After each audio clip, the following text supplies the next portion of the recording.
कि हम विरोध कर, हम इसमें चाहते थे। अगर आप वास्तविकता में समाज के सच्चे नेता होते तो आप बढ़ जाते।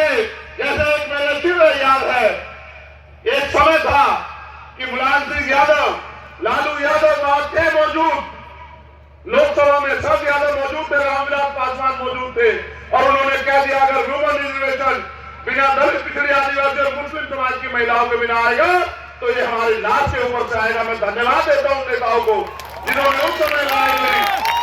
आज के नेताओं को मैं धन्यवाद नहीं दूंगा। आपने तो धोखा किया। आपने एक तरफ छोटा सा विरोध किया, फिर पार्लियामेंट में उनको वोट दिया। मैं अपने लोगों से कहना चाहता हूं, कांग्रेस के बड़े बड़े नेता कह रहे हैं कि जिसकी जितनी आबादी उतना हक मिलेगा कैसे।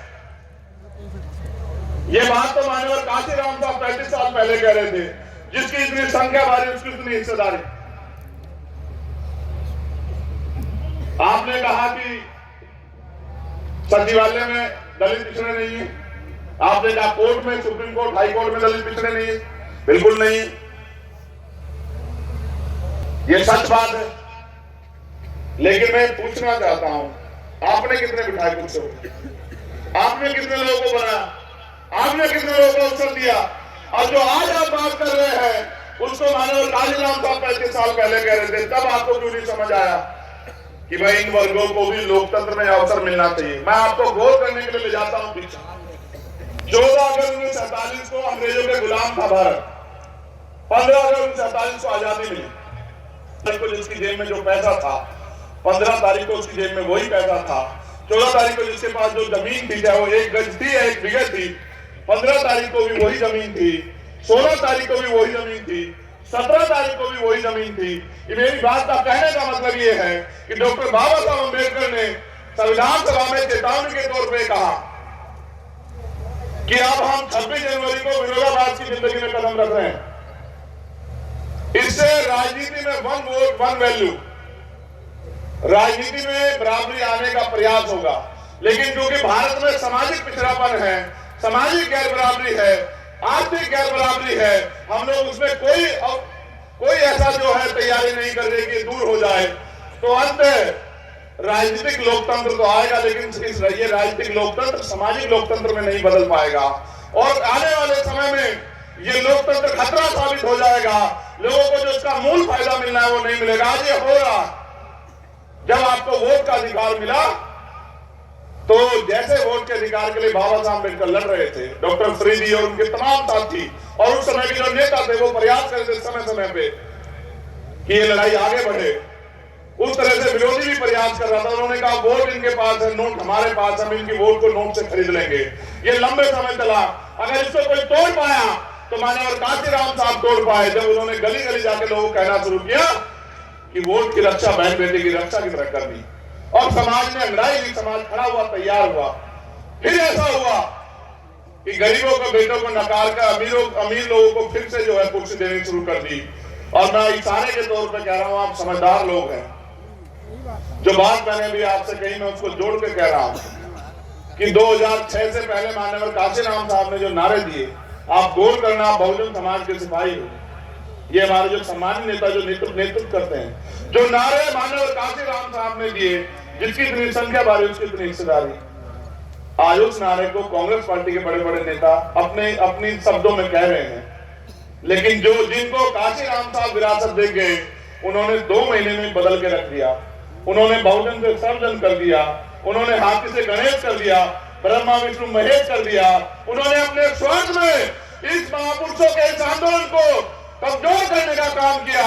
आप ये सोचो, देश की वो पार्टी जिसने 50 साल राज किया हो, आज वो माननीय काशीराम साहब के नारों को दूसरे शब्दों में कह रही है। अगर हमारे लोगों ने विश्वासघात ना किया होता तो आज ये दलित, पिछड़ा, मुसलमान, आदिवासी इकट्ठा हो गए इस देश की सर्वोच्च कुर्सी पे राज कर रहा होता, और कोई इनकी तरफ आंख उठा के नहीं देखता। आप आंकड़े उठा के देखो एनसीआर के, हर प्रदेश में, वो स्पेशली उत्तर प्रदेश में बुलडोजर जाति धर्म देख के चलता। रोज अखबार पढ़ो, कहीं जिले में कि रेप, हत्या, जला दिया, मार दिया। अभी 2 घटनाएं मुझे हमारे साथी, हमारे नेतागणों ने बताई कि रोना पार में रीता मौर्य और इंद्रपाल मौर्य और शकुंतलापुर मौर्य अहिरोला जो थाना पड़ता है, उन दोनों की हत्या की गई। गौर करना, उनके बच्चे आंदोलन धरने में बैठ गए।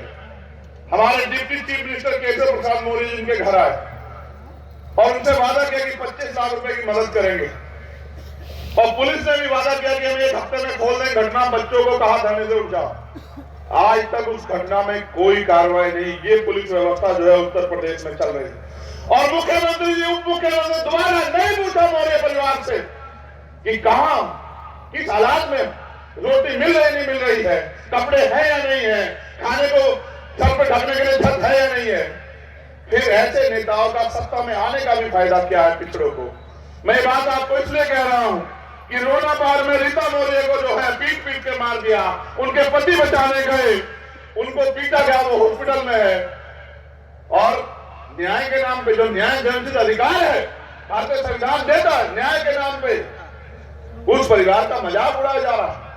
फिर ये नेता, ये विधायक, ये मंत्री, मुख्यमंत्री, मुख्यमंत्री किसके लिए?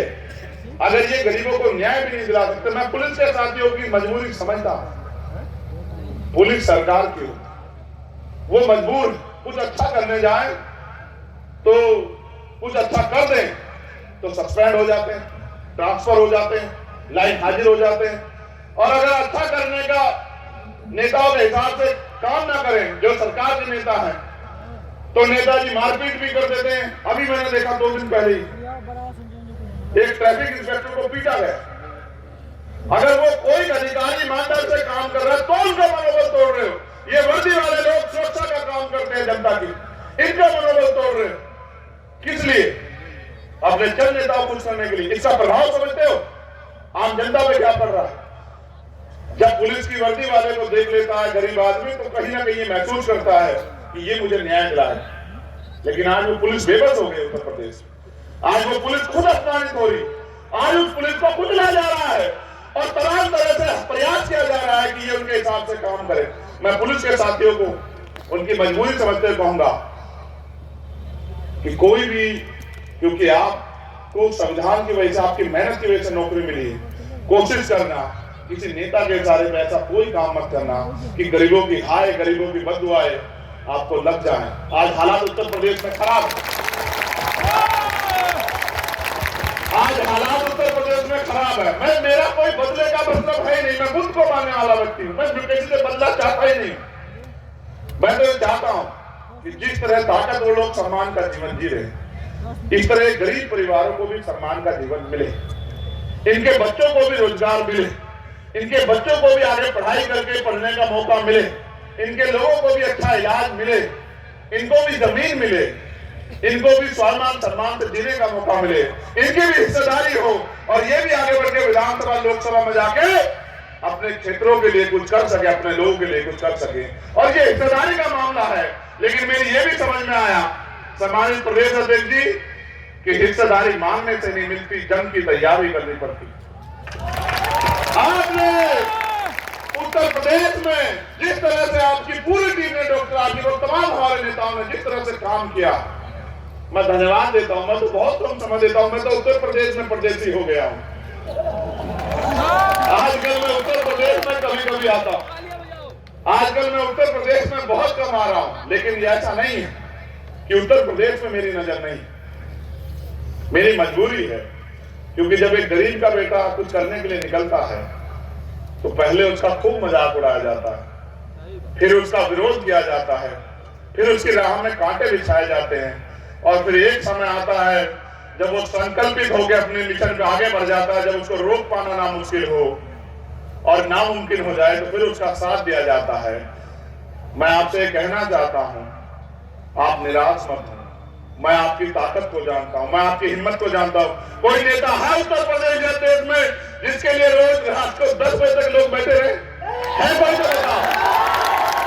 और ये भी जानो ये पैसे पे बुलाए गए लोग नहीं है।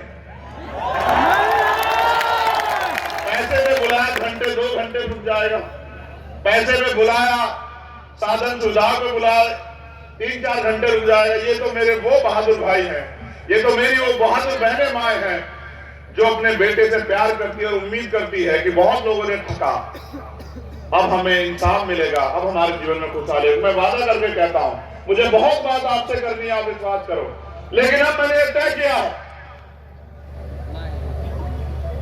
और ये तय मैंने उस दिन किया जिस दिन मुझे गोली लगी। जिस दिन मुझे गोली लगी आपको कैसा महसूस हुआ बताओ? ये तो मैंने अभी देखा। जैसे ही मैंने कहा कि तुम्हारे बीच से कोई विरोधी मुझे गोली मार सकता है, मैंने देखा किस तरह से तुम्हारे अंदर बेचैनी हुई और तुम खुद भी चढ़ गए। और उसके बाद मुझे एहसास हुआ कि ये प्यार पैसे से नहीं मिलता है, ये प्यार संघर्ष से मिलता है। मैं यहां भले ही बोल रहा हूं, इस धरती पे, लेकिन दुनिया में हमसे प्यार करने वाले हमारे साथी, क्योंकि आज सोशल मीडिया का युग है, मैं यहाँ हूँ, वो लाइव के माध्यम से दुनिया से मुझे सुन रहे होंगे। अभी सिंगापुर से हमारे साथी मुझसे आते हुए बात कर रहे थे, उनका नाम है शोएब, वो मुझसे कह रहे थे कि भाई हम जैसे भी हैं हम आपके साथ। तो मैंने उनसे कहा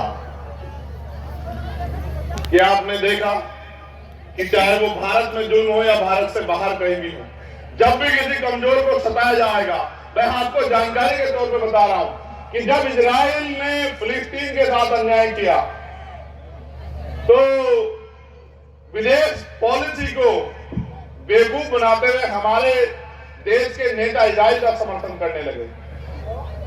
मैं ये बात इसलिए कह रहा हूं क्योंकि दुनिया में बैठे लोग मुझे सुनते हैं। आपने देखा क्या हाल किया इजराइल ने, छोटे छोटे बच्चे। मैं किसी आतंकवादी अपराधी का समर्थन नहीं करता, लेकिन सत्ता एक भूख होती है। अगली भूख के चक्कर में, उस जमीन को कब्जाने के चक्कर में क्या किया इजराइल ने, क्या खेल खेला गरीबों के साथ, कमजोरों के साथ। इसलिए मैंने कहा था बिजनौर से कि मैं फिलिस्तीन के साथ हूं, चाहे कुछ हो जाए, मैं हर एक कमजोर के